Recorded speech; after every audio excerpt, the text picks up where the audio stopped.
Rajasthan board की class 11 की पुस्तक विश्व का इतिहास का पहला खंड विश्व की प्रमुख सभ्यताएं हम पढ़ेंगे। सभ्यता शब्द का अर्थ उन संसाधनों और कला कौशल से है जिनके द्वारा मनुष्य अपने जीवन की समस्त आवश्यकताओं की पूर्ति करता है। सभा शब्द से बने सभ्यता शब्द का शाब्दिक अर्थ उन मानव व्यवहारों का ज्ञान अथवा अनुशासन के वह नियम जिनसे बंधकर मनुष्य समाज में सामूहिक जीवन का आचरण करता है।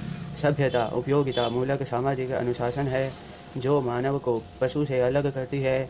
सभ्यता का संबंध मनुष्य के बाह्य स्वरूप अथवा भौतिक प्रगति या विकास से है। बौद्धिक चिंतन द्वारा जब मनुष्य ज्ञान नीति आचरण एवं परंपराओं की मानसिक प्रवृत्तियों का सृजन करता है वह उसकी संस्कृति है। सभ्यता और संस्कृति दोनों अंतः संबंधित है। सभ्यता शरीर है तो संस्कृति आत्मा है। सभ्यता से रहित संस्कृति अस्तित्वहीन है तो संस्कृति से रहित सभ्यता निष्प्राण है। प्रारंभिक सभ्यताओं का उदय लगभग 5000 ईसा पूर्व यानी आज से लगभग 7000 वर्ष पहले विश्व के प्रमुख भागों में होने लगा। विशेष बात यह है कि प्रमुख सभ्यताओं का उदय नदी घाटियों में हुआ क्योंकि इन क्षेत्रों में स्थितियां सभ्यता के विकास के अनुकूल थी। इन सभ्यताओं की कुछ समान विशेषताएं थी, यद्यपि इनमें से हर एक का अपना एक विशिष्ट चरित्र था। वह उसका मानव प्रगति में अपना विशेष योगदान रहा है।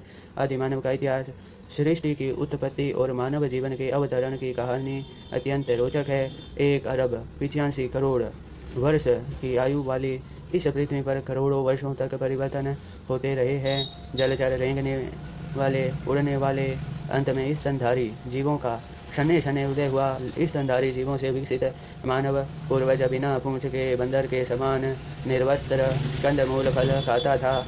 गुफाओं व वनों में निवास करता था। इस आदि मानव का विकास काल 5 लाख ईसा पूर्व से 5000 ईसा पूर्व तक अनुमानित माना जा गया है।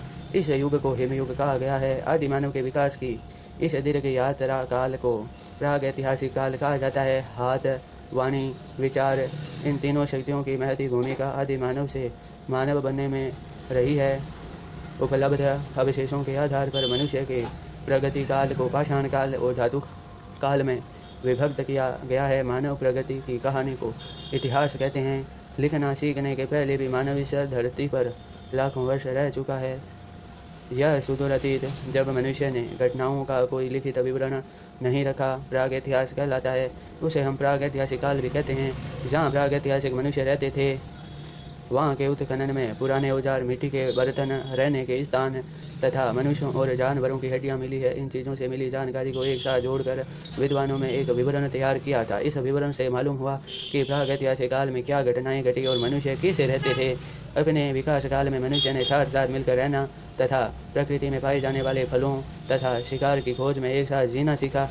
पत्थर के औजार बनाना, शरीर ढकने के लिए जानवरों की खाल का इस्तेमाल करना तथा रहने के लिए घर बनाना सीखने में लाखों वर्ष लग गए।